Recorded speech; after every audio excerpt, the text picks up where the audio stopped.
Oke, udah.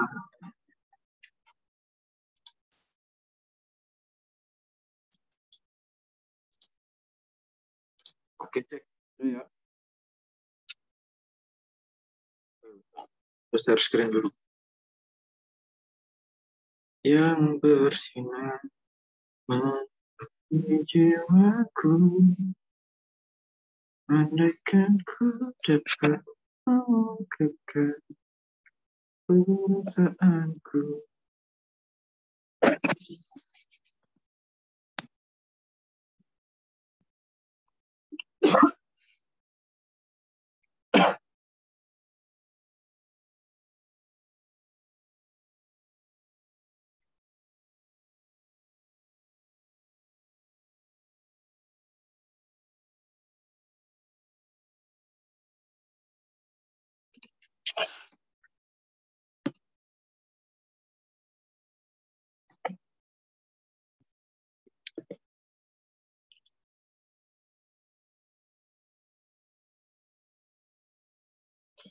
Yang dulu itu emang jarang-jarang sekarang. Ayo, udah masuk musim kemarau ya, jadi lebih sering itu mungkin lebih sering cerah daripada hujan. Ya nanti gue kirim. Ya, assalamualaikum warahmatullahi wabarakatuh.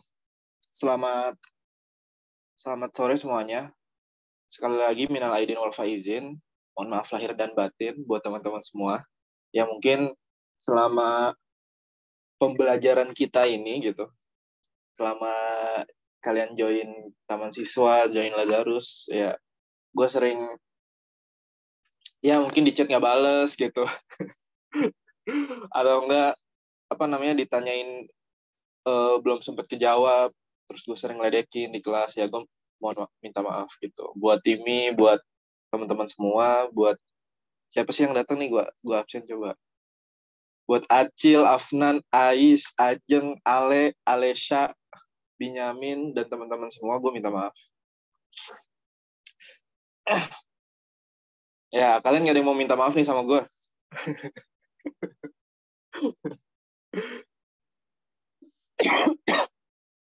Ya, sampai jumpa nanti di kelas, apa namanya, di kelas TPA ya, nanti di inkubasi gitu. Karena kan minggu besok, mungkin minggu terakhir kita belajar penalaran umum. Jadi nanti di selanjutnya 15 Mei kita udah mulai belajar TPA, tes potensi akademik. Gitu. Ya.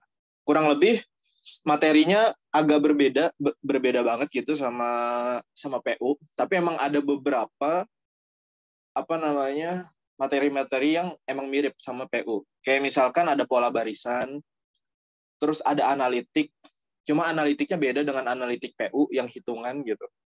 Kalau analitik TPA itu mungkin lebih ke uraian. Terus apalagi mungkin yang sama? Pola gambar ada, cuma bedanya pola gambarnya itu menebak eh, bentuk gambar selanjutnya seperti apa. Kalau di pola gambar PU kan yang mungkin keluar itu dia yang ada angkanya kan, ada pola bilangan gitu. Pokoknya ada 1-2 materi yang sama lah gitu, yang akan kita bahas di TPA nanti. Gitu teman-teman. Nah, by the way, soalnya yang susah nomor berapa nih? Gue mau nanya dulu. Ini by the way, Nomor satu. ini soal-soal analitik. Cuma memang ada beberapa yang bukan analitik, kayak nomor 6. Nomor 6 ini aritmatika, hitung sederhana. Ini lumayan susah. Cuma mungkin buat orang yang udah mahir ngitung agak gampang, malah terlalu mudah ya nomor 6. Nomor berapa? Ayo. Nomor 2 itu gimana?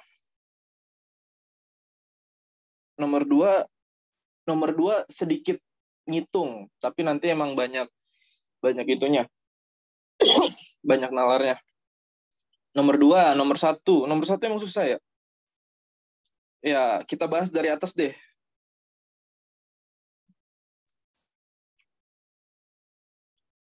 Kita bahas dari atas, teman-teman. Ya, ini soalnya sekilas kayak pola barisan, cuma kita di nomor 1 ini disuruh nalar, di mana yang ditanyain ini itu adalah pola ke 100 23 gitu, teman-teman. Ya, di mana dia ada barisan pertama, ada baris 2, 4, 7, 9, 11, dan 13. Terus dia ngulang lagi, teman-teman. 2, 4, 7, 9, 11, dan 13. Nah, ini kan kalau kita lihat, ya, 2 ini suku pertama, 4 ini suku kedua, 7 ini suku ketiga, 9 ini suku keempat, 11 itu suku ke-5, 13 itu suku ke-6. Dan seterusnya, berarti ini 7, ini 8, ini 9, 10, 11, dan 12. Berarti apa? Berarti setiap 6 baris, nih setelah 6 baris, angka, itu angkanya berulang terus-menerus. Artinya apa? Artinya ketika yang ditanya itu 123, maka kita cari angka berapa sebelum 123. Jadi yang kurang dari 123, bentar. 123 yang merupakan kelipatan 6, teman-teman. Karena kan setiap 6 angka itu berulang kan. Jadi kita lihat bilangan sebelum 123 atau barisan sebelum 123 yang merupakan kelipatan 6. Karena setelah kelipatan 6 dia mulai lagi dari awal. Berapa? Iya, atau ada yang jawab tuh. Angka terdekatnya itu berarti yaitu baris ke atau suku ke 120. Gitu ya, teman-teman ya. Berarti kalau kita lihat di sini, suku ke 120 itu harusnya yang paling belakang, teman-teman. Iya nggak? Karena kan dia kelipatan 6 kan, atau yang paling belakang. Berarti, ya, ini logika sederhananya, teman-teman ya. Ini berarti ini 13. Berarti selanjutnya, U121 atau suku ke 121 itu dimulai dari awal lagi, yaitu 2. Gitu ya. Berarti U122 itu berarti 4. Berarti suku ke 123 atau U123 itu angka ke-3, yaitu 7. Itu. Gitu, ada yang bingung nggak? Ya, doakan aku lolos SNBT pilihan 1, amin.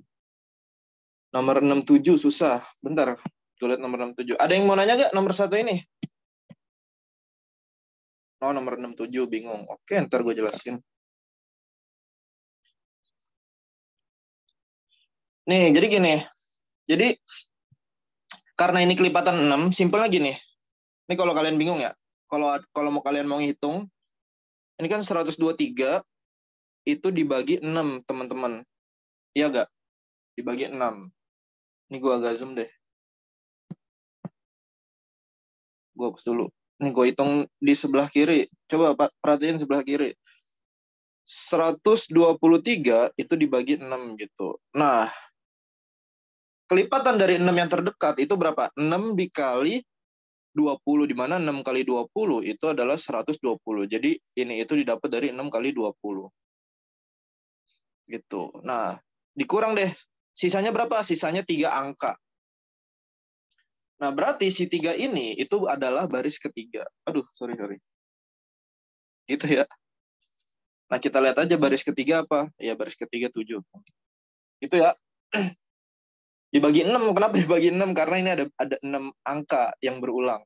6, jadi setiap 6 baris mulai lagi dari 2. Setiap 6 baris angka mulai lagi dari 2. Dan seterusnya. Itu. Ini konsepnya sama kayak ngitung hari itu. Ya, sama kayak ngitung hari. Misalkan Senin sampai Minggu. Terus yang ditanya, jika 141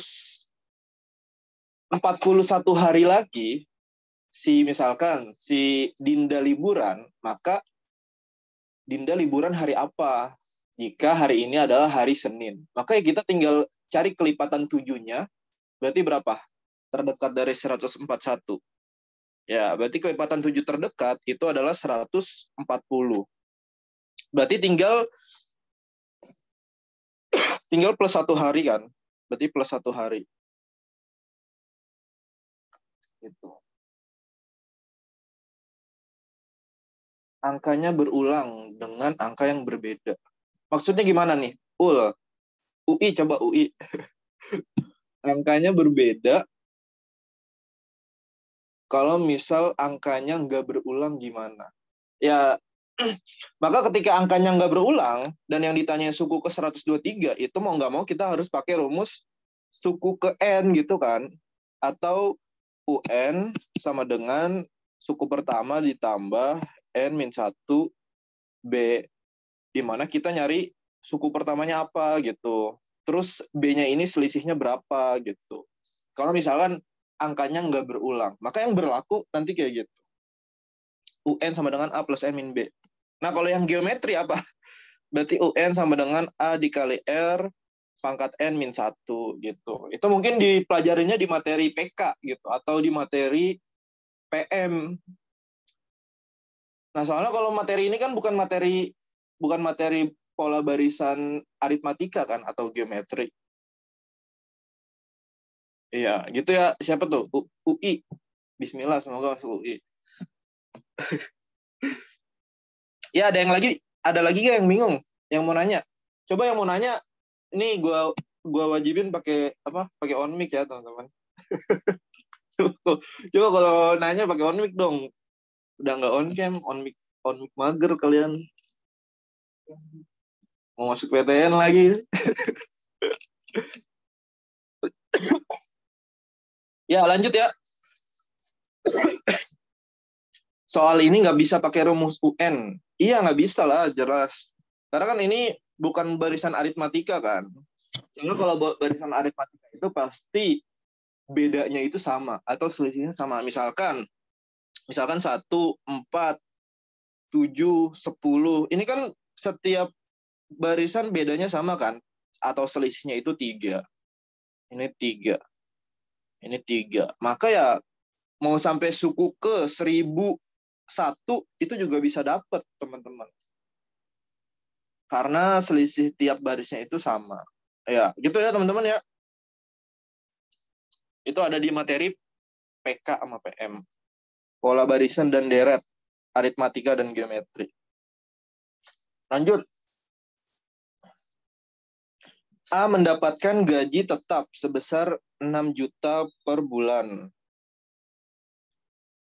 Dengan bonus berkisar 5 juta sampai 1 juta. Berarti range gaji si A, range atau apa rata-rata gaji si A atau intervalnya itu berada di kisaran berarti 6.500.000. Jangan ini deh kelebaran. Bentar ya teman-teman. Gaji A, gaji A ya berarti sekitar 6,5. Aduh, kok jadi G? Berarti sekitar 6,5 juta sampai 7 juta. Gitu ya teman-teman ya. Teman-teman ya. Karena 6 juta ditambah bonus yaitu 500 sampai 1 juta. Berarti range-nya itu sekitar 6,5 sampai 7 juta. Gitu teman-teman. Terus kita lihat gaji B. Gaji yang didapatkan B adalah sebesar 1.750.000 per minggu. Nah, di sini ternyata ada keterangan juga nih. Bentar, gue warnain beda deh. Apa? Dalam sebulan itu hitungannya 28 hari, teman-teman ya. Berarti berapa nih? Gaji si B. Gaji si B itu berarti 1,75 juta dikali 4. Gitu ya, teman-teman ya. Berarti berapa? Sekitar 7 juta.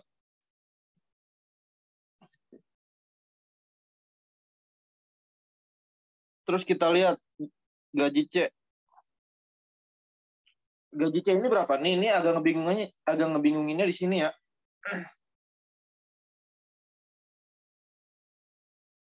Kenapa nggak dikali 28? Buset. Kenapa nggak dikali 28? Karena kan gaji 1.750.000 itu per minggu.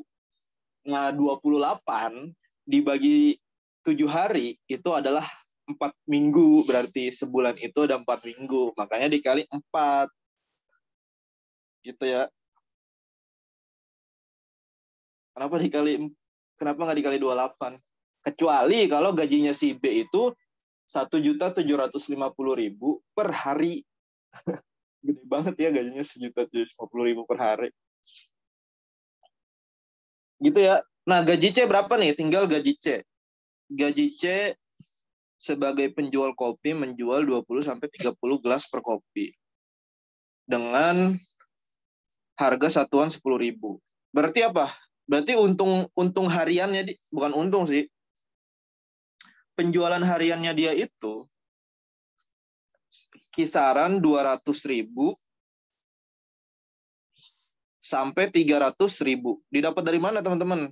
Ini didapat dari 20 gelas kopi dikali 10.000 dan juga 30 gelas kopi dikali 10.000. Didapat dari situ. Berapa bentar? 28 ya, per minggu ya. Itu masih aja ngebahas yang tadi. Itu udah clear ya. Kenapa dikali 4? Karena 28 hari dibagi seminggu gitu, atau 7 hari, maka dapat 4 minggu. Nah, maka gaji C itu range-nya itu berapa gaji C? Gaji C itu berarti ada di antara 200.000 dikali 28 hari dan juga 300.000 dikali 28 hari. Nah, berarti gajinya itu di kisaran berapa? 5,6 juta sampai 3 kali 28 berapa, teman-teman?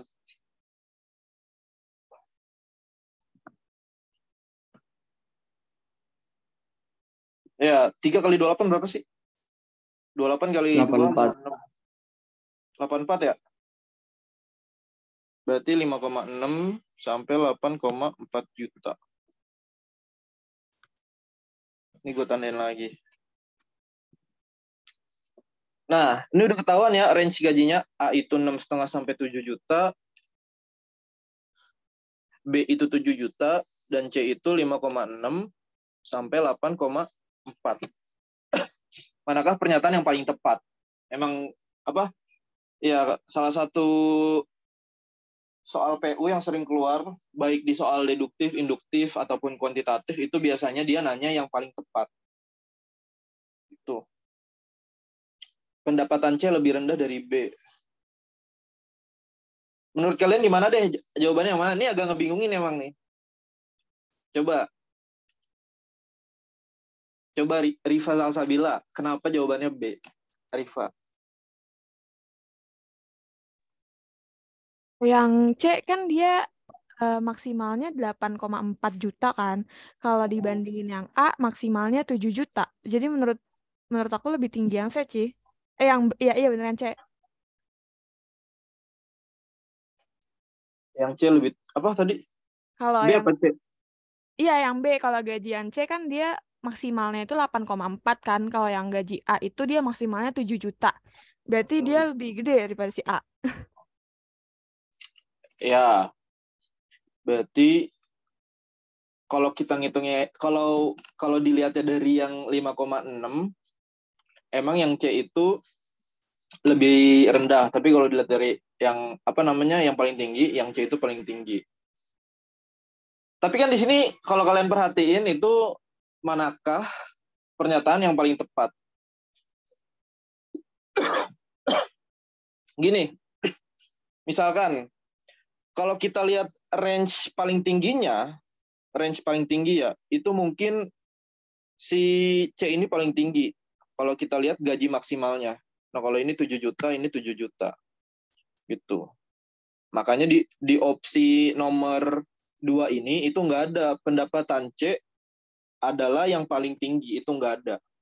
Nah, tapi kalau kita lihat range gaji yang paling rendah atau kemungkinan gaji yang paling rendah, itu jawabannya apa? Gaji C 5,6 gitu. Nah, ini kita kita eliminasi dulu ya dari yang paling tidak tepat. Yang paling tidak tepat itu kalau kita lihat adalah Yang D, pendapatan A dapat yang paling tinggi. Itu salah ya, jelas. 7 juta. Gitu teman-teman ya. Nah, terus kita lihat opsi mana lagi nih? Opsi A nih, karena nggak ada yang milih A. Pendapatan C lebih rendah dari B. Ini benar nggak? Kalau yang berdasarkan yang dijelasin sama si Riva, kalau misalkan C lebih tinggi dari A, harusnya opsi A ini juga benar kan? Iya nggak? Karena kan apa namanya, si Riva ini ngelihat range paling tinggi 8,4.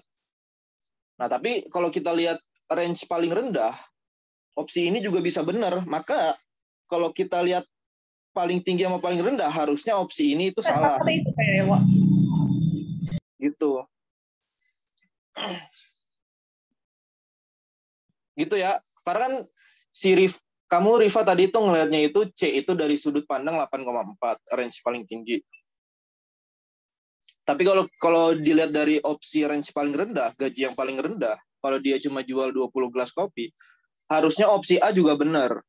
Maka dua-duanya kita eliminasi antara opsi A sama opsi B. Karena apa namanya? Ya apa namanya, kalau kita lihat paling tinggi paling rendah itu benar opsi A sama B. Makanya dua-duanya salah gitu. Gitu ya. Nah, coba kita lihat opsi C.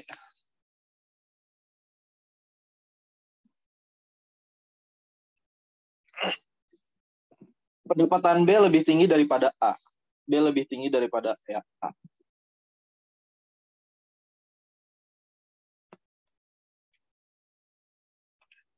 Ya, nah,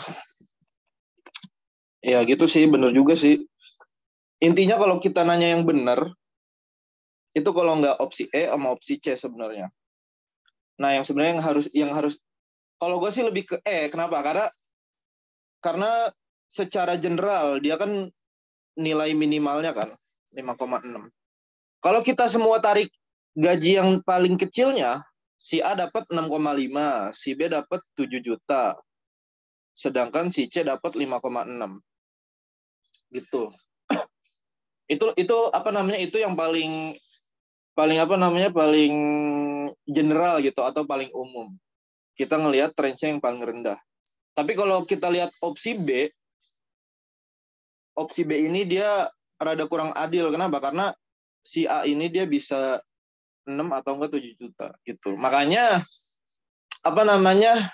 Ya, trikinya di situ antara opsi C sama opsi E sebenarnya.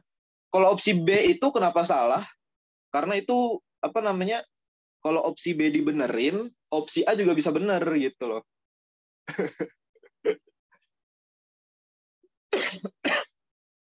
Coba kalau dibagi dua, jadi berapa rata-rata? Bentar, gue hitung dulu ya.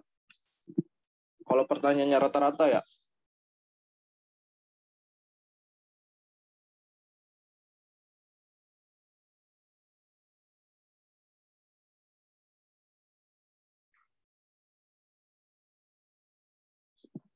Kalau rata-rata, yang paling rendah yang ini, opsi gaji A. Itu teman-teman. Ya, jadi jawabannya, kalau yang apa namanya, yang paling minim buat salah itu opsi E sebenarnya. Gitu deh pokoknya. Ya, ada yang mau ngasih pendapat lagi gak? Boleh on mic.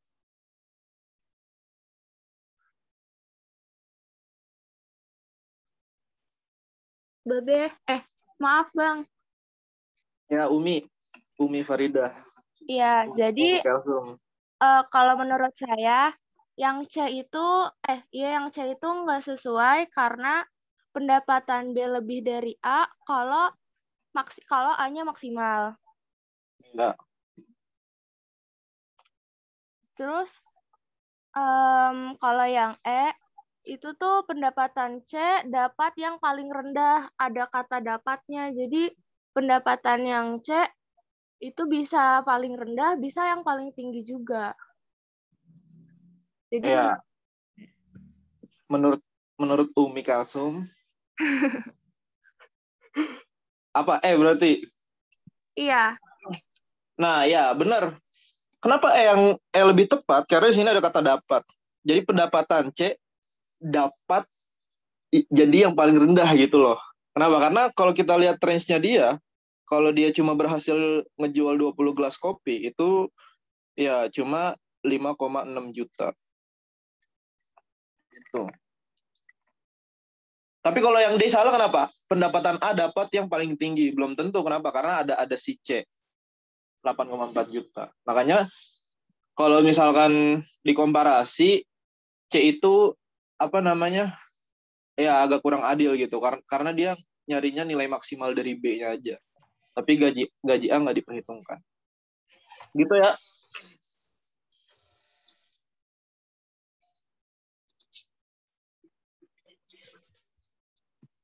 Kita lanjut.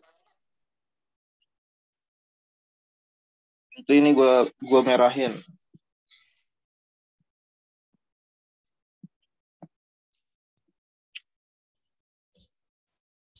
Nah, nomor 3.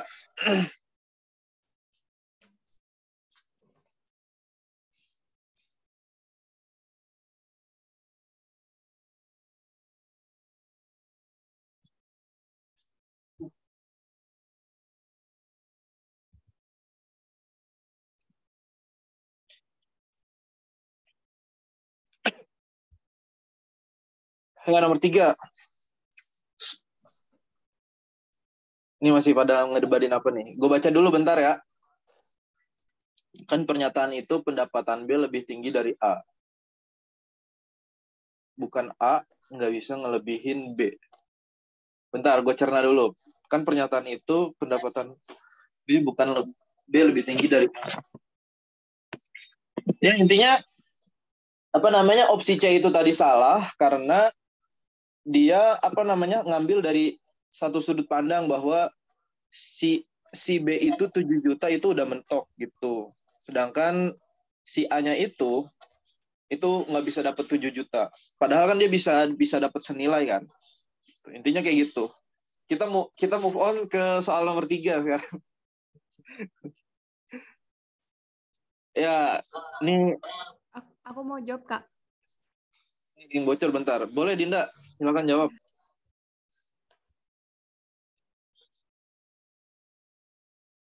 Ya, Dinda.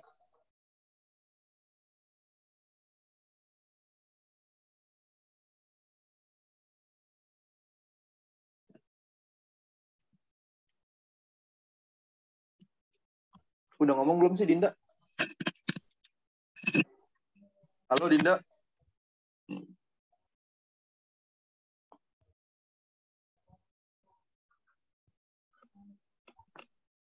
Cek. Ya, suaranya kurang jelas Dinda. Emang iya masih di mute. Itu udah ngomong sih Dinda. Banyak banget Dinda.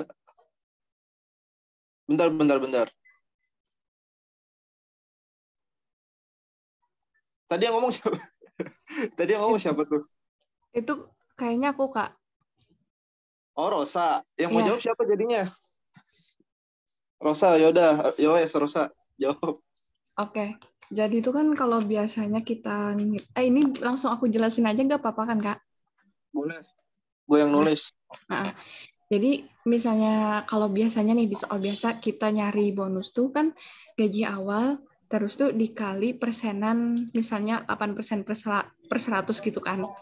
Nih, kalau yang di soal ini nih itu kan yang diketahuinya 8% per 100 terus tuh sudah diberitahu yang bonus dalam bentuk bonusnya itu loh. Jadi aku ngitungnya tuh gini, Kak.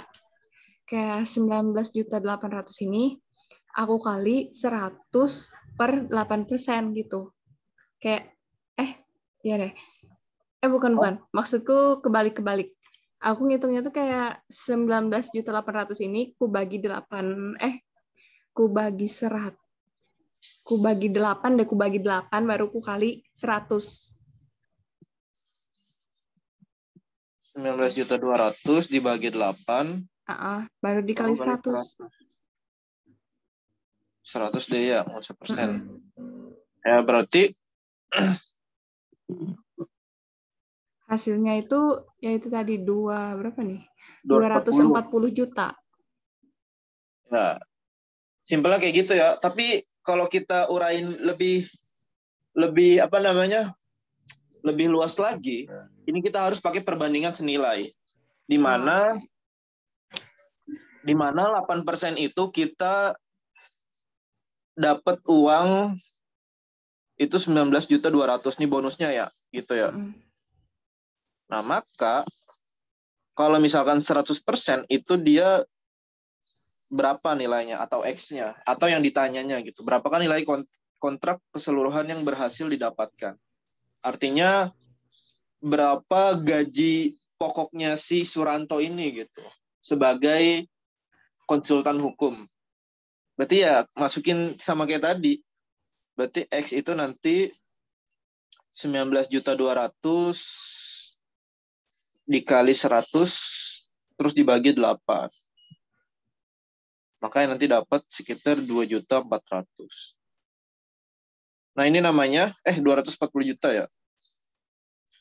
Nah, ini namanya perbandingan senilai.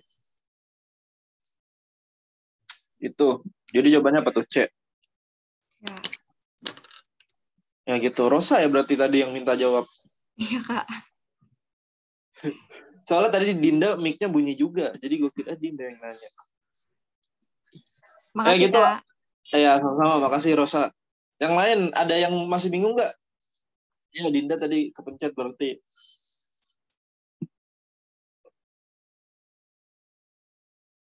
Dinda tangannya lagi basah kali, jadi pas mencet HP, kepencet mic. Nah, nomor 4 nih. Lumayan susah nih. Ada yang mau jawab nggak? Ayo, nomor 4.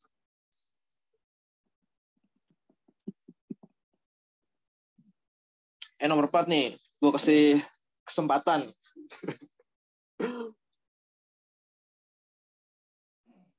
Ya, kayaknya pada kesulitan ya. Bener, Aul. Oke. Kalau aku tadi ngitungnya, kan itu 4 liter cat dapat mewarnai 72 meter. Nah, terus ditanyain kalau 288 itu berapa. Nah, aku nyari angka yang kalau 72 kali berapa yang hasilnya 288 gitu kan. Berarti kan 4. Berarti buat ngecat 288 meter itu dibutuhkan 4 kali 4 liter, berarti 16 liter gitu kan. Iya. Lanjut. Terus berarti jumlah keseluruhan itu 16 liter, sedangkan perbandingan dari komposisi itu catnya putih banding biru kan 3:5. Berarti tinggal 3x ditambah 5x sama dengan 16 gitu. Terus nanti x-nya kan hasilnya 2. Terus yang ditanyain biru kan. Berarti yang biru itu 5x. Berarti 5 dikali x-nya tadi 2 sama dengan 10 gitu. 5 dikali 2 sama dengan 10. Bentar. Ya, udah makasih Aul. Ini gue jelasin ulang ya. Jadi di sini kan ya ini sama kayak perbandingan senilai juga. Pertama buat dapetin total cat yang dibutuhin buat dapet si 288 meter itu butuh berapa liter. Dimana kalau 72 meter itu dapat 4, maka ketika luas areanya kata Aul tadi itu 4 kali lipat, atau 72 kali 4, 288, maka cat yang dibutuhin juga itu dikali 4 gitu. 4 kali lipatnya dari 72 meter, yaitu 16 liter gitu. Gitu ya. Nah, terus kalau kita lihat di sini, ini kan perbandingan antara warna putih dan warna biru untuk cat tembok itu adalah 3:5. Ini gua agak highlight ya. 3:5. Nah, ini kan berarti kalau misalkan cat biru dan cat putih ditambahin, itu perbandingannya maka nanti dia bakalan dapat 8 gitu. Ya, ada yang bingung nggak sampai sini? Ini gue tambahin variabel deh, gue tambahin variabel. Berarti ini 3x deh, ini juga karena sama-sama cat dia 5x. Berarti kalau ditotalin antara cat putih dan cat biru, 3x plus 5x, itu maka nanti dia dapat 8x gitu. Gitu. Ya, habis itu gimana Ul? Tadi Ul, lu? Ya, itu kan udah diketahui yang kita butuhin pun 16 liter. Terus Ya, jumlah catnya 8x, berarti tinggal 8x sama dengan 16 liter gitu. Buat nyari si X-nya ini. berarti 16 liter dibagi 8, dibagi 8x ya? Ya, Itu berapa tadi? 2x gitu. enggak, 2 doang. Jadi 8x sama dengan 16 gitu. Oh, 2, iya 2 aja deh, 2. Gitu, 2. Maka nanti, karena di sini kita mau nyari yang mana nih? Yang pertanyaan apa nih? Volume cat biru. Nah, ini kita lihat. Karena di sini, apa namanya? Ya, cat biru itu perbandingannya 5. Ya, per 5 ya. Maka apa? Maka nanti, ya 5 perbandingannya ini tinggal kita kali 2. Gitu, 5 dikali 2. Maka yang dibutuhin itu 10 liter. Nah, maka kalau yang biru itu 10 liter, maka yang putih berapa? Sama 6. juga. Yang putih itu 3 kelipatannya, kita kalikan 2. Maka yang putih dia butuh 6 liter. Gitu. Ini gue terbalik ya. Ya, ini biru, berarti yang ini putih. Gitu.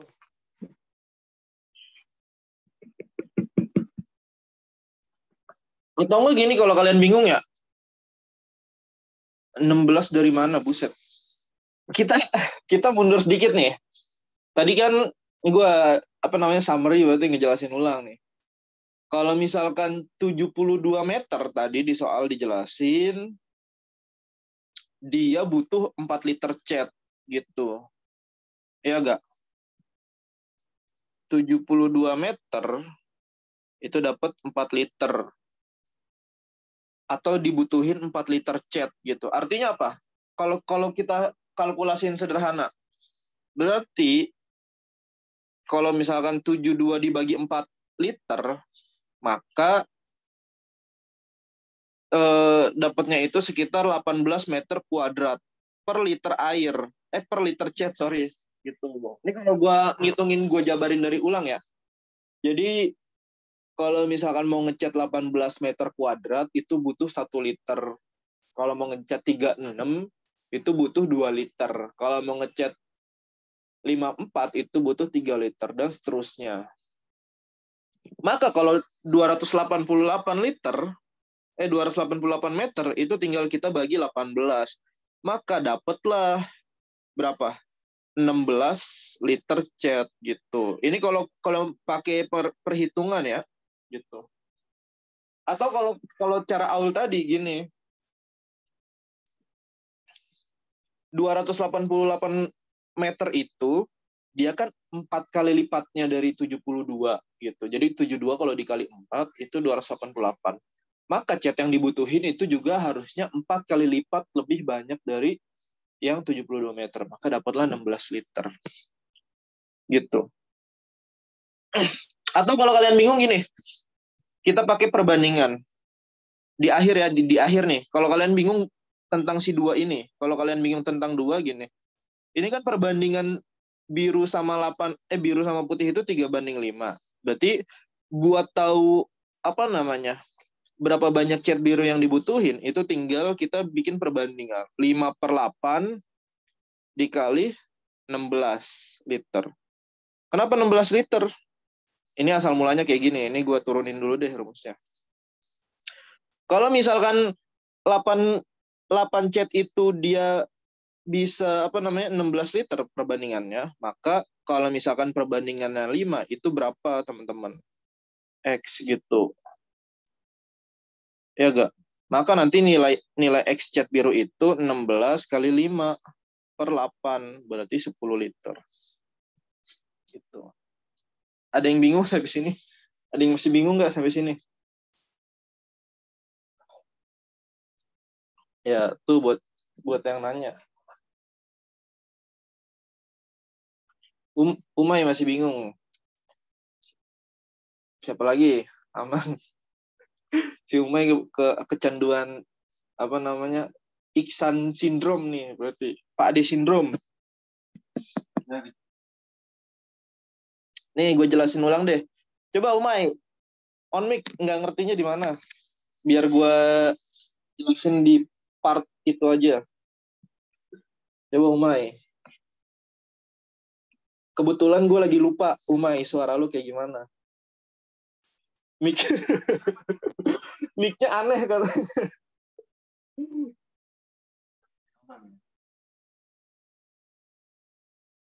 Udah, chat aja. Lupanya di mana? Tadi 8 dari mana? Sorry. Ini gue jelasin ulang ya. 8 tuh dari mana?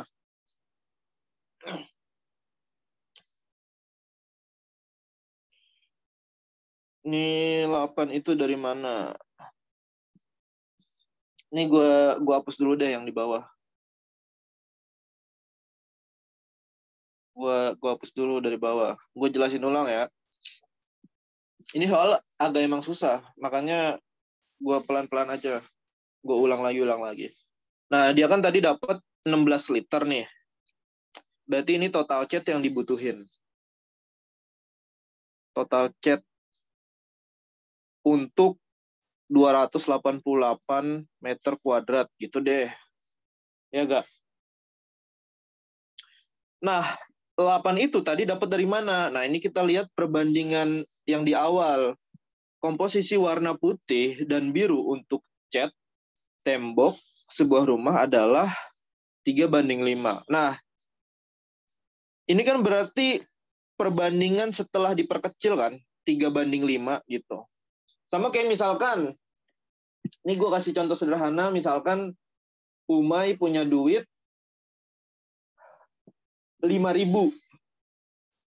Umay punya duit 5.000, terus si Alul misalkan, si Nafis punya duit 10.000. Gitu ya. Umay goceng. Nafis, si Alul itu 10.000, gitulah. Nafis Alul, orangnya lagi nggak ada ya, lagi lebaran. Maka perbandingan atau komposisi antara duit Umay sama duit Nafis itu berapa? Kalau misalkan 5.000 banding 10.000. Berarti berapa? 1:2, iya gak? Iya gak? 1:2. Nah, 1:2 itu adalah nilai yang sudah diperkecil atau nilai yang sudah disederhanakan dari nilai aslinya. Di mana kalau misalkan kita hitung, misalkan anggaplah kita nggak tahu nih nilai duit Umay 5.000, kita nggak tahu duit Nafis 10.000, tapi kita tahu totalnya 15.000. Jadi kita anggap kita nggak tahu nilai Umay sama Nafis itu 5.000 dan 10.000. Kita tahu totalnya aja. Nah, pertanyaannya gimana cara mencari duit si Umay? Maka kita pakai perbandingan ini. Gitu. Ini kan 1:2 ini masih perbandingan, di mana totalnya itu 1 tambah 2 itu adalah 3. Iya nggak? 1 tambah 2 itu 3. Berarti total dari uang Umay sama Nafis, kalau dijumlahin, perbandingannya itu adalah 3. Maka apa? Maka cara mencari nilai Umay nantinya gimana? 1/3. 1 ini berarti Umay, 3 ini berarti total duit seluruhnya. Nah, berarti kita cari nilai X, nilainya Umay berapa. Nah, di sini kan ada total seluruhnya kan 15.000. Jadi ini total dan ini total juga. Bedanya apa? Bedanya yang 3 ini itu yang sudah disederhanakan. Nah, yang satu ini juga yang sudah disederhanakan. Maka cara nyari nilai Umay gimana? Berarti nanti nilai X itu sama dengan 15 dikali 1 dibagi 3. Maka dapat 5.000 gitu. Maka sinafis berapa? Sinafis itu berarti nanti X 15 kali 2 dibagi 3. Berarti berapa? 10.000. Gitu. Itu terkait perbandingan. Jadi 8 itu dari mana? 8 itu adalah total chat yang dibutuhkan, tapi dalam bentuk yang sudah disederhanakan atau dalam bentuk yang sudah diperkecil. Karena kan kalau kita ngomongin perbandingan, itu nilai yang sudah disederhanakan kan, atau nilai yang sudah diperkecil. Maka untuk dapat si cat biru, yaitu 5, kita tinggal ngitung. 5 per total seluruhnya berapa? 8. Sekarang 5 tambah 3 gitu. Sama dengan, nah yang dicari itu yang X gitu, atau yang si biru. Baru bawah itu total berapa? 16 liter. Maka nilai X nanti itu sama dengan 5 kali 16 dibagi 8. Maka dapatlah 10 liter. Gitu ya. Ya gitu. Ya, semoga Umay mengerti.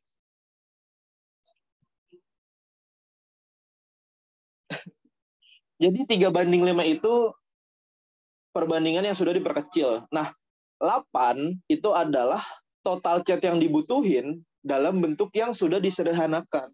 Gitu.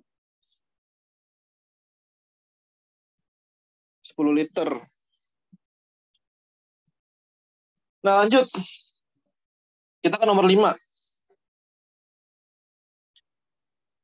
Jumlah pengunjung kebun binatang A selama 5 hari berturut-turut adalah 40, 43, 42, 45, 44. Sementara itu pengunjung B 13, 14, 17, 22, 29. Jika tren jumlah pengunjung tersebut bersifat konstan, berapa kebun binatang pada hari ke-6? Kita catat dulu ya, ini 40, ini 32. Ini 43.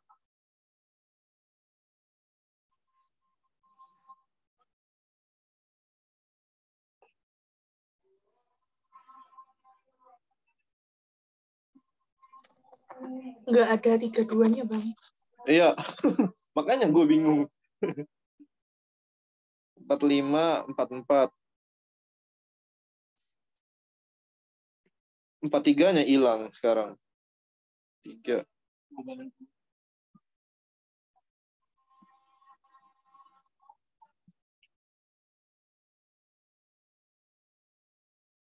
17, 22. Ya bentar ya, rehat sejenak azan.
Ya, lanjut ya.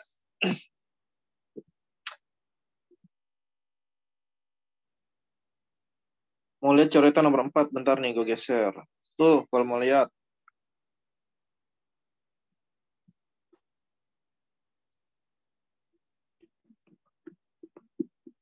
Jadi sebenarnya cuma ngitung 2 kali perbandingan aja. Yang ini 1, yang ini 2.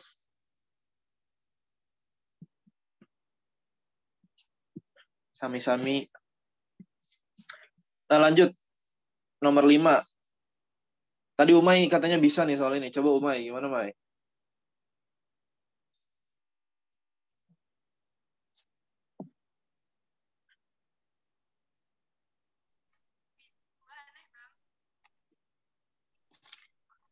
Kurang gede suaranya.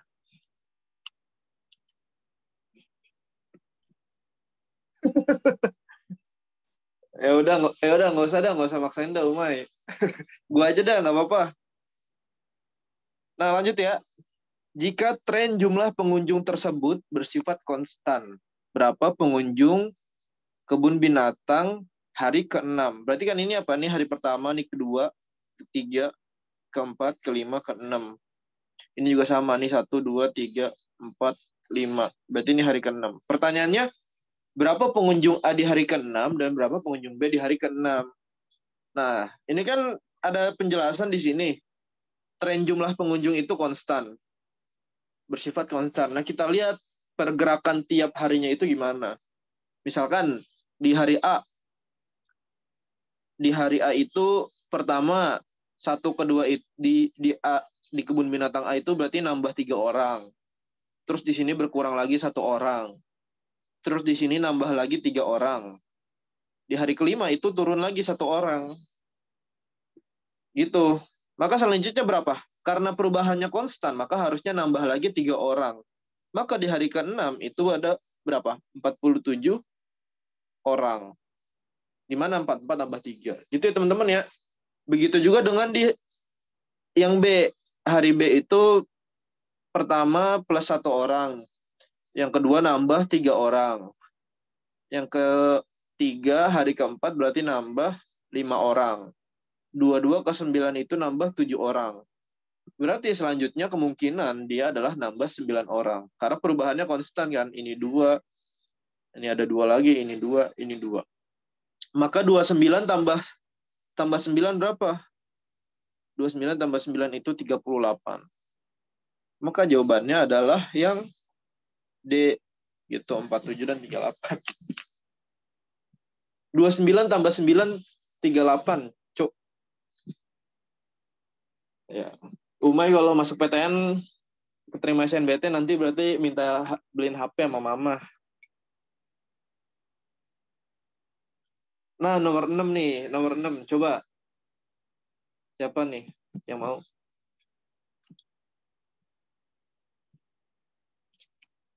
Mirza ada gak Mirza? Oh, nggak ada. Masih lebaran. Napis masih lebaran. Ayo siapa dong yang mau? Ini ada yang namanya lucu nih. Acil. Acil. Coba Acil bisa jawab gak, Acil?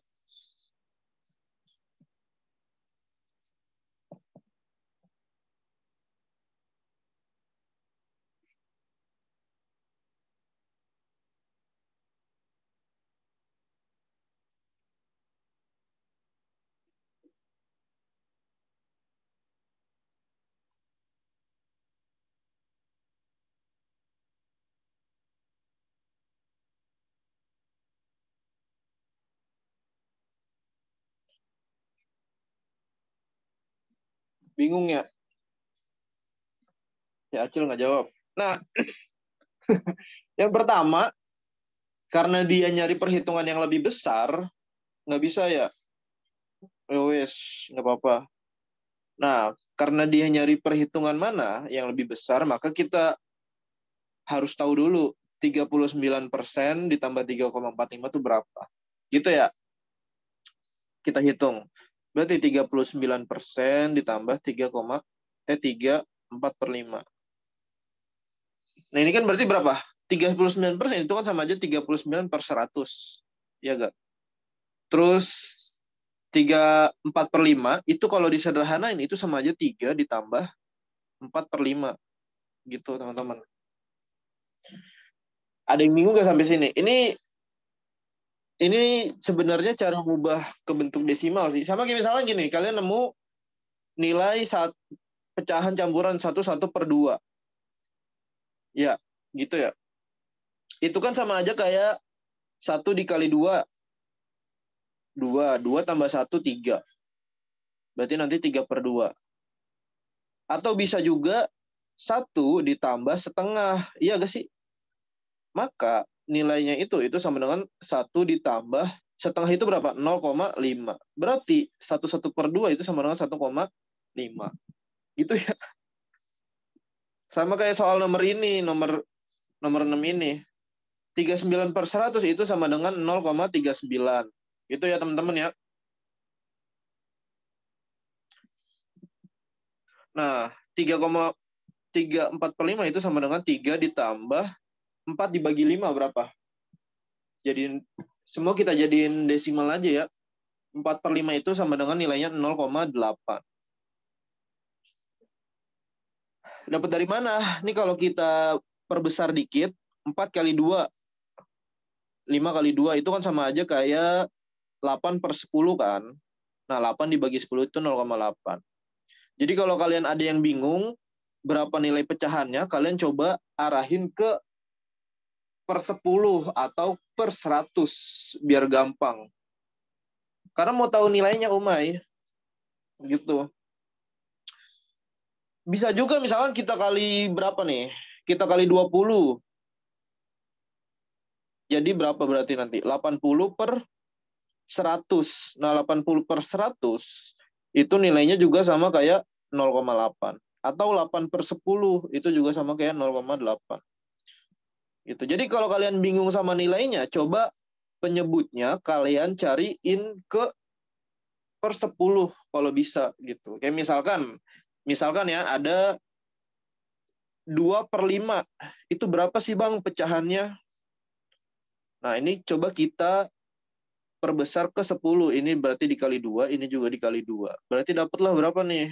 4/10. 4/10 itu sama dengan 0,4. Gitu. Jadi coba kearahin 10. Atau enggak, misalkan gini. Ini gue kebanyakan ngasih contoh kayaknya nih. Atau enggak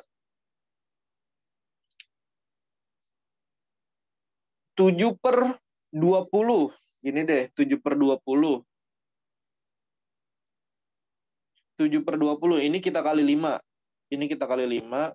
Berarti atas juga kita kali 5. Karena kita mau ngedeketin ke 100. Berarti nanti ini 35/100. Berarti 7/20 itu sama dengan 0,35. Gitu ya. Ya gitu. Berarti nilai ini itu sama dengan 0,39. Salah warna ya. 0,39 ditambah 3,8. Jadi ini ditambah. Gitu. Berarti nanti berapa tuh? 3,8, 0,39. Berarti ini 9, ini 1, ini 1. Berarti 4,19. Berarti nilainya itu sama dengan 4,19. Gitu ya.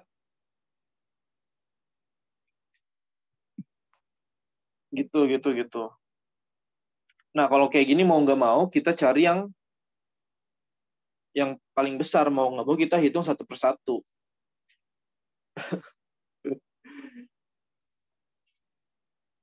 Gimana? Hitung 1 per 1 gimana? Nih, kita coba opsi A ya. PR juga ya? Iya, PR. Atau enggak, ini kalau saran dari gua, ini mau nggak mau emang harus dicari opsi 1 per 1 sih. Dari A sampai E. Kalau bagus kita malah ketemu di opsi A. Siapa tahu kita ketemu di opsi B, jadi nggak usah sampai bawah. Makanya sebenarnya kalau kalian ngitungnya cepet itu nggak akan lama. Misalkan 4/16. 4/16 itu kan sama dengan 1/4. Iya nggak? Sama dengan ini 1, ini 4, 1/4. 1/4 itu kalau dijadiin desimal itu adalah 0,25. Berarti 0,2 ditambah 3,5. Itu berarti berapa nanti? 3,75. Nah, berarti opsi A ini salah, karena lebih kecil. Lanjut ke opsi B, 5/15. Ini kalau disederhanain itu sama dengan 1/3. 1/3 kalau dijadiin desimal, itu dia adalah 0,333. 33333 terus. Baru ditambah 3,6. Berarti opsi B itu nanti 0,3 tambah 3,6. Itu berarti 3,9933333 dan seterusnya gitu. Berarti opsi B juga salah. Gitu ya. Kita lihat opsi C nih. Opsi C gue agak bikin lebar. 6/12. Kalau disederhanain jadi berapa? 6 dibagi 12. Berarti setengah. Ini 1, berarti di bawah 2. Berarti setengah itu berapa? 1/2 itu 0,5. Iya nggak? Setengah itu 0,5. Tambah 3,70. Ini ada nolnya belakang deh. Berarti berapa nih? 4,2. Nah, kalau kita lihat 4,2 itu lebih besar dari 4,19. Lebih dikit. Oh, berarti dapatlah kesimpulan jawabannya adalah C. Gitu ya.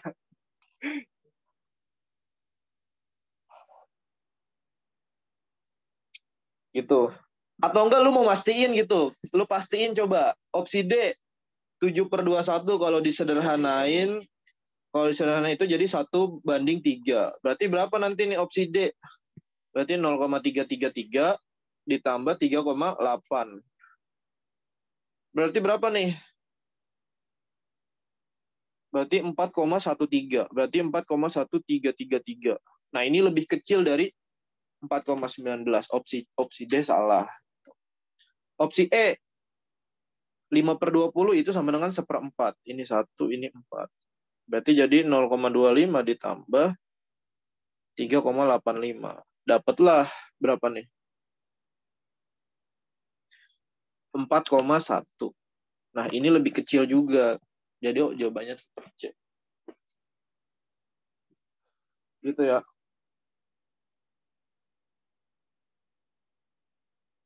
Langsung opsi aja bisa gak, Kak? Gak perlu cek lagi yang di soal. Bisa sih, cuma kalau jawabannya opsi A malah ngabisin lebih banyak waktu.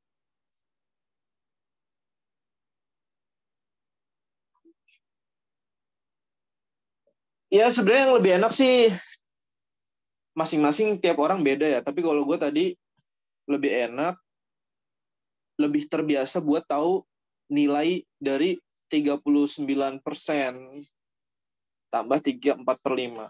Gitu. Itu ya.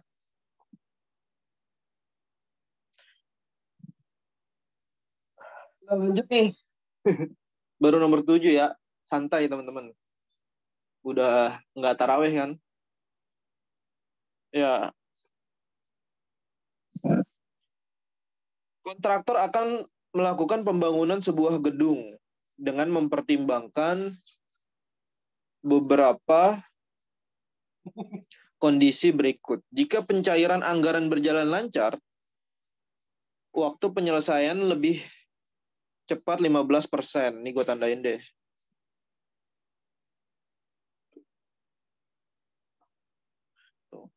Jika peralatan tersedia lengkap, pekerjaan dapat diselesaikan lebih cepat 1/10 kali.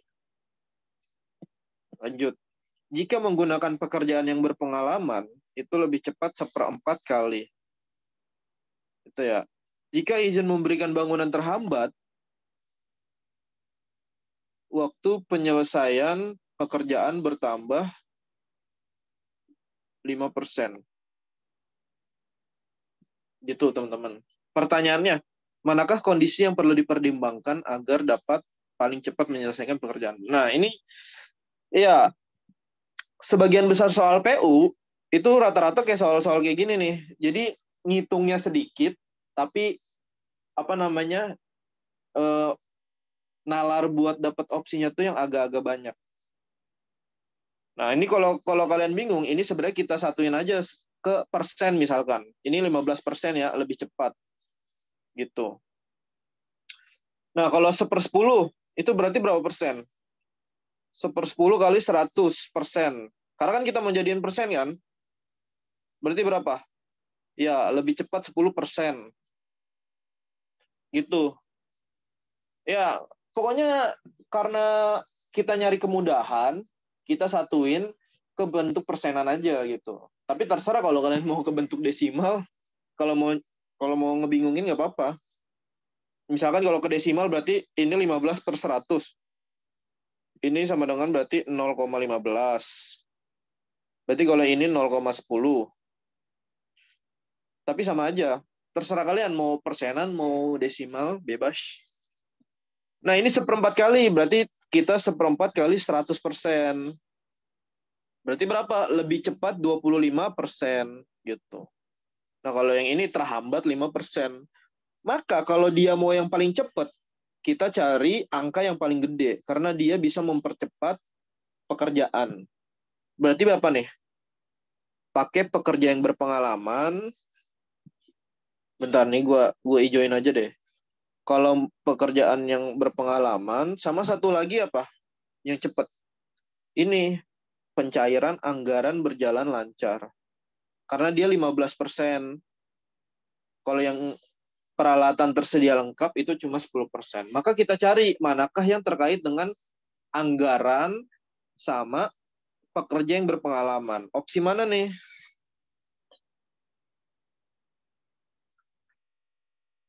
Nah, opsi yang B, karena di sini ada pengalaman pekerja sama pencairan anggaran. Jadi jawaban yang paling tepat adalah yang B. Gitu. Ngitungnya dikit.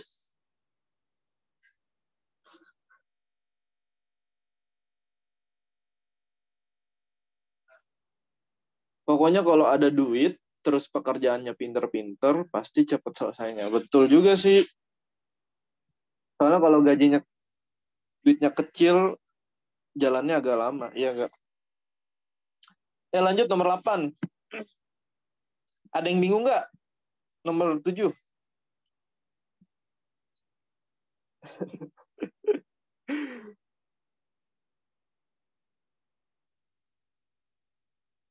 Kalau apa? Kalau peralatan tersedia lengkap, tapi kalau ada duit, berarti kan bisa dibeli. Ya, lanjut ya. Aman ya? Aman. 8. Seorang pedagang membeli gula 5 karung. Masing-masing beratnya 1 kintal. Harga setiap karungnya itu 100.000. Jika gula dijual dengan harga 1.500 tiap kilogram. Nah, ini kita agak rancu di sini. Ini 1 kuintal, sedangkan harganya itu dihitungnya per kilogram. Berarti kita mau nggak mau harus mengkonversi dari bentuk kuintal ke bentuk kilogram. 1 kintal itu berapa kilo, teman-teman? Berapa 100. kilogram? Siapa tuh? Ya, 100 ya, bener, Raul.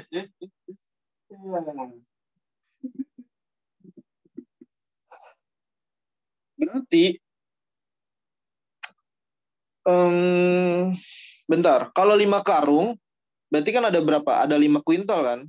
Berarti total itu ada 5 kuintal. Berarti 5 kuintal itu berapa kilogram? Berarti 5 kali 100. Berarti 500 kilogram. Jika gula itu dijual dengan harga 1.500 tiap kilogram, besar keuntungannya berapa? Nah, kita harus nyari selisih, teman-teman. Ya nggak? Selisih dia beli gula sama selisih dia jual gula. Itulah keuntungan. Berapa keuntungannya adik-adik? Dia beli 100.000. Iya nggak? Jangan di atas deh, di bawah dikit. Dia beli 100.000. Terus dia jual 1.500 per kilogram. Nah, per kilogram. Nah, Satu karung itu ada 100 kg. Berarti berapa? Berarti 150.000. Gitu ya. Berarti dia jual ya, harga jual. Oh, jangan harga jual deh, omset namanya. Omset, sorry ya. Omset. Omsetnya dia itu berarti dia omset per karung. Per karung. Gitu ya. Omset per karungnya itu 150.000. Dia jual 100.000, berarti dia untung berapa? 50.000 per karung. Gitu, teman-teman. Dia dapat untung 50.000 per karung. Maka kalau ada 5 karung, berarti tinggal 50.000 dikali 5 karung. Berarti dapat berapa? 250.000. Gitu. Jadi jawabannya E.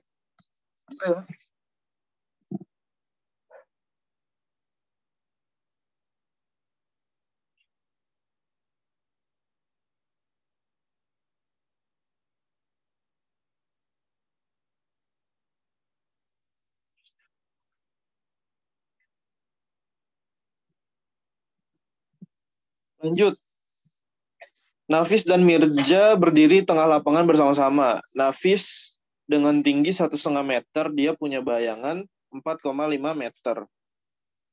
Berarti ini perbandingan ya. Berarti kalau misalkan dia tingginya 1,5 meter, bayangannya itu 4,5 meter, maka berapa tinggi Mirza? Berarti yang ditanya itu tinggi Mirza X. Jika bayangannya itu 6 meter. 6 ya.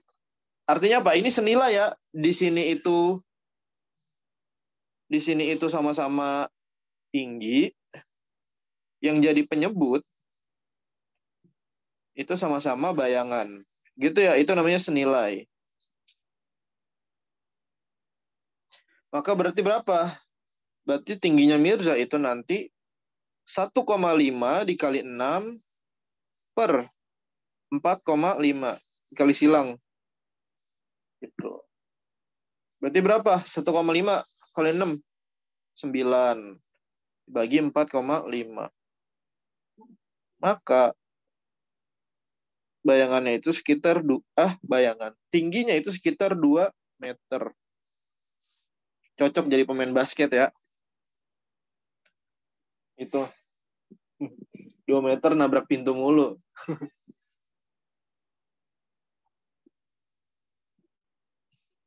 Ya, lanjut ya. Soal yang terakhir. 2 buah roda berputar bersamaan, tetapi dengan kecepatan putaran yang berbeda-beda. Pada saat roda pertama berputar 12 kali, roda kedua berputar 15 kali. Mungkin nggak kayak gini? Mungkin ya, karena kan yang namanya roda antara ban depan sama ban belakang atau roda satu sama roda kedua itu diameternya bisa berbeda gitu. Antara roda depan, roda belakang. Nah, ya ini juga sama perbandingan.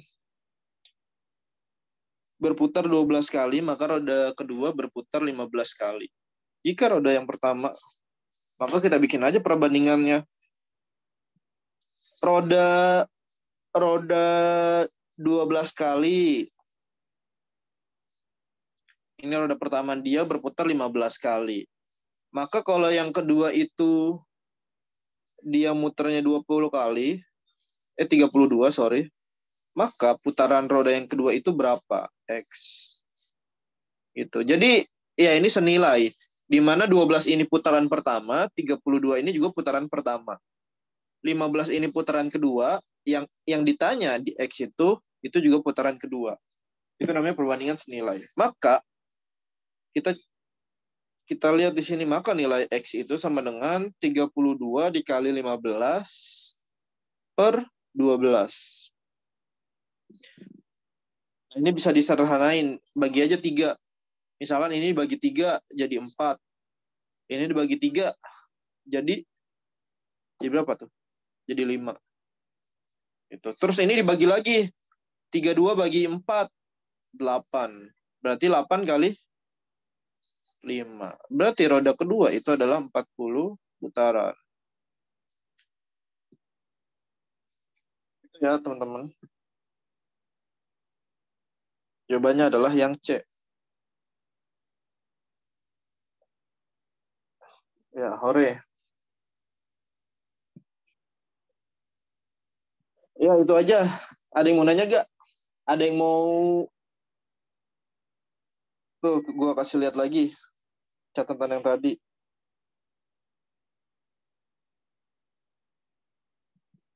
Makasih ya, sama-sama. Gue agak hiteman nih, habis lebaran ya Allah.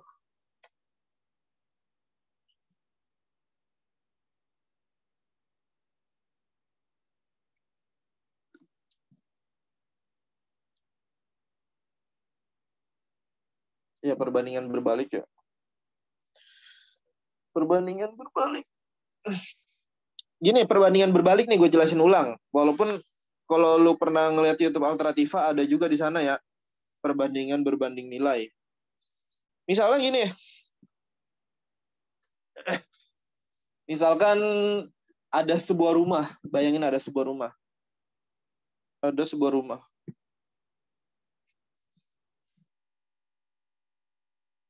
Aduh. Bentar. Kalian bayangin ada sebuah rumah. Di bawah aja deh yang luas. Ini yang perbandingan terbalik ya. Kalian bayangin ada sebuah rumah.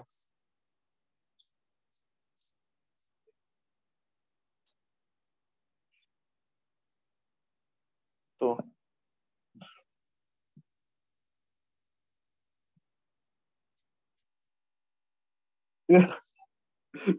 Jadi gini rumahnya.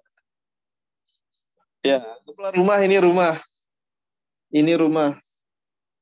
Bentuknya aneh ya. Anggaplah ini rumah.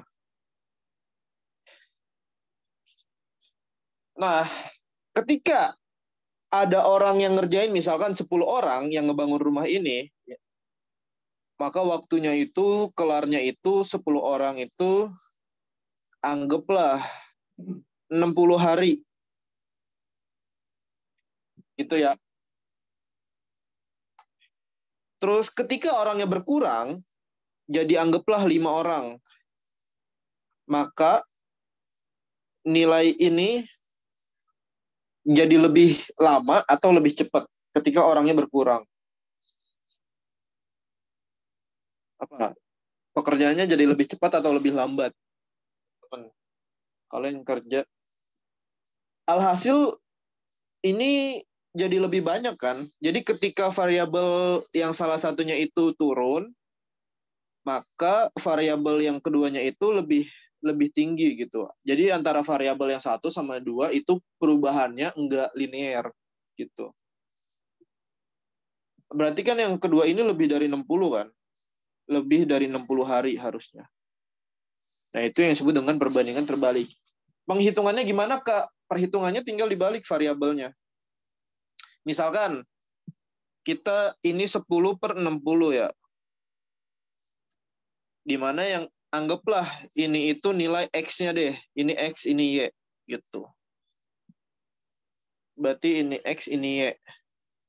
Ini Y1, ini X1 deh gitu. Maka di sininya nanti berubah gitu. Di sininya nanti jadi Y2. Berarti berapa? Y2. Nah, ini yang ditanyain berarti. Yang ditanyain berarti ini anggaplah Y lah. Y2.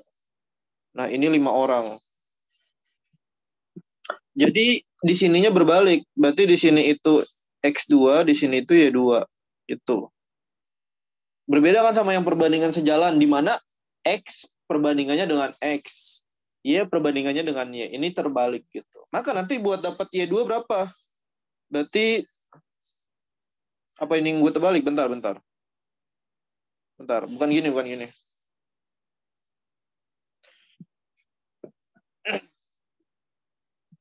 Ya, ini 10 per 5. Harusnya gini ya, teman-teman. Harusnya gini. Dimana ini, ya ini perbandingannya mewakili X gitu. Nah, maka nanti di sini itu ya antara 60 sama X-nya itu berbalik. Jadi ini yang ditanya ini X, ini jumlahnya, bentar. Anggaplah X lah gitu. Jangan X deh. Anggaplah A yang ditanya. Maka ini per 60. Gitu. Ini yang dimaksud dengan perbandingan terbalik, teman-teman. Kenapa? Karena kan kalau senilai harusnya gini kan. Kalau perbandingan senilai, ini 10 per 5. Maka nanti 10, ya di sininya 60 hari. Iya nggak? Itu kan senilai. Jadi 10 sama yang 60 itu, dia posisinya sama. Maka yang ditanya nanti di sini. Gitu. Ini juga sama. Nah, karena terbalik, maka variabel keduanya dibedain. Gitu. Maka nanti hari keduanya itu, si A itu, kalau misalkan 5 orang, itu 60 kali 10 dibagi 5. Berarti 600 per 5. Berarti berapa tuh? 120 hari. Gitu ya. Gue rubah. Berarti ini dia butuhnya 120 hari. Dan seterusnya. Gitu. Atau kalau mau disederhanain, sebenarnya rumusnya gini. Ya, kurang lebih kayak gini. Ini anggaplah di sini X1 dikali Y1, bentar.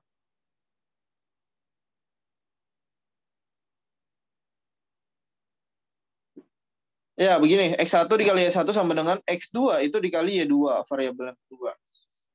Nah, ini kita masukin coba deh rumusnya. Ini 10 dikali 60 sama dengan 5 dikali Y2. Ini yang ditanya. Berarti kan nilai Y2-nya itu sama dengan 60 kali 10 per 5. Gitu. Sama aja. 120. Gitu. Jadi kalau kalian bingung sama sama formula yang ini, perbandingannya ini, kalian boleh pakai yang ini aja. Tinggal kalian nemuin variabelnya X mana, Y yang mana, kayak gitu. Iya benar kata si R. Gitu. Misalkan contoh lain, misalkan dalam soal peta. Misalkan, nah ini contoh dalam soal peta, ini namanya rumus perbandingan dua peta gitu. Misalkan peta 1, skalanya itu SP, skala peta 1. Ini gue simbolin aja ya, SP1, skala peta 1. Jangan SP deh. S aja. S1, skala peta 1 itu 1 banding 2000. Nah, di situ jarak di petanya itu adalah 5 cm. Nah, maka kalau misalkan jarak peta 2-nya itu 10 cm, skalanya berapa? Nah, ini kan sama aja kayak perbandingan terbalik kan, skala dengan peta. Karena ketika jaraknya makin jauh, karena ketika skalanya makin sedikit atau semakin rendah, maka jaraknya makin tinggi justru gitu di peta. Nanti bakal kita bahas. Maka nanti tinggal S1 dikali J1 sama dengan S2 dikali J2. Dan seterusnya. Maka nanti dapat 2000 dikali 5 sama dengan 10 S2 dikali 10. Maka berarti nanti ini S2 itu 2 kali 5, berarti 10.000 per 10. Berarti nanti 1000. Jadi ketika variabelnya ini naik nih, ini kan naik. Justru skalanya itu makin rendah. Tuh, itu perbandingan ya, tidak senilai atau berbanding terbalik. Kalian boleh pakai formula ini. Ya, buat yang masih bingung bisa tanya ke Kak Faisal terkait dengan perbandingan tidak senilai. Atau kalian punya contoh soal, boleh coba ntar gue cross check. Itu ya teman-teman ya. Ada lagi yang mau nanya? Ini gue langsung kirim aja deh biar gue nggak lupa-lupaan. Oke Bang, makasih banyak udah paham. Amin. Puji Tuhan, amin. Bentar.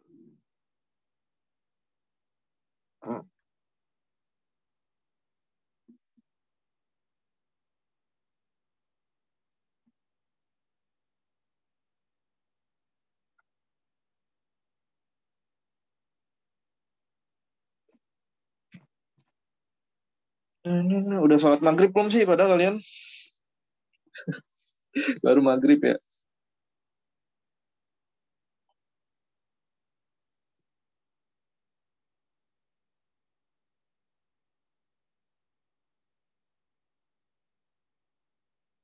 Udah gue kirim ya ke StatHub.